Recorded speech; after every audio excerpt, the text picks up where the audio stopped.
Hi అండి, welcome back to our channel Sukanya simple రెసిపీస్లో కాకరకాయ వేపుడు అండి. ముందుగా అయితే అరకిలో కాకరకాయలను తీసుకొని అటు ఇటు కట్ చేసుకొని బాగా శుభ్రంగా కడిగి పక్కన ఉంచుకుందాము. ఇప్పుడు 4 భాగాలుగా ఈ విధంగా కాకరకాయని కట్ చేసుకొని కుక్కర్ తీసుకొని కుక్కర్లో వేసుకొని 1 టేబుల్ స్పూన్ సాల్ట్ వేసుకుందాము.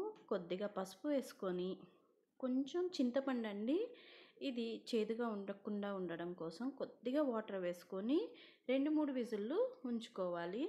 చూడండి, 3 విజిల్లు వచ్చేసిన తర్వాత వాటర్ అంతా వంపేసుకొని చింతపండు తీసేసి ఈ కాకరకాయల్ని ఒక ప్లేట్లో తీసుకొని పక్కన ఉంచుకుందాము. తడి ఆరిన తర్వాత ముందుగా కొద్దిగా పల్లీలు, 4 ఎండుమిరపకాయలు, కొంచెం ఎండు కొబ్బరి, కొద్దిగా జీలకర్ర వేసుకొని ఫ్రై చేసుకొని మిక్సీ పట్టుకోవాలండి. దీనిలోనే కొంచెం అంతా వెల్లుల్లి రెబ్బలు, ఒక చిన్న బెల్లం ముక్కలు 2 వేసుకొని కొంచెం అంత పుట్నాల పప్పు వేసుకుందాము, 1 టేబుల్ స్పూను. ఇదంతా పౌడర్ మిశ్రమం చేసుకొని పక్కన ఉంచుకోవాలి. ముందుగా అయితే ఒక కడాయి తీసుకొని 2 టేబుల్ స్పూన్ల ఆయిల్ వేసుకొని ఆయిల్ హీట్ ఎక్కిన తర్వాత కొద్దిగా ఆవాలు, కొంచెం వెల్లుల్లి రెబ్బలు చిదుముకొని వేసేసుకుందాము. ముందుగా అయితే మనం కాకరకాయలు పెట్టుకున్నాం కదండి, అవి ఈ విధంగా ఒకటిగా వేసుకొని 2 వైపులా బాగా షాలో ఫ్రై అయ్యేలాగా మంచిగా ఫ్రై చేసుకోవాలండి.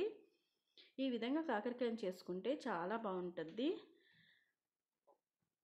పప్పులోకి, సాంబార్లోకి, దేనిలోకైనా సైడ్ డిష్గా ఇలా చాలా బాగుంటుందండి టేస్ట్గా. చూడండి, ఈ విధంగా 2 వైపులా మంచి కలర్ వచ్చేంత వరకు ఫ్రై చేసుకొని మనం చేసి పెట్టుకున్న పప్పుల పొడిని పైనుంచి చల్లుకుంటే, ఇదేం స్టఫ్ చేయని అవసరం లేదండి. ఈ విధంగా చల్లుకుంటే కొంచెం అలా ఫ్రై చేసుకొని కొద్దిగా అంతా సరిపడినంత సాల్ట్ వేసేసుకొని ఇలా అటు ఇటు కదుపుకొని 2 నిమిషాల పాటు అలా ఉంచేసి తర్వాత గ్యాస్ ఆఫ్ చేసేసుకొని సర్వ్ చేసుకుంటే ఎంతో టేస్టీ యమ్మీ కాకరకాయ ఫ్రై అండి. చాలా టేస్టీగా ఉంటుంది పప్పులోకి, పప్పుచారులోకి.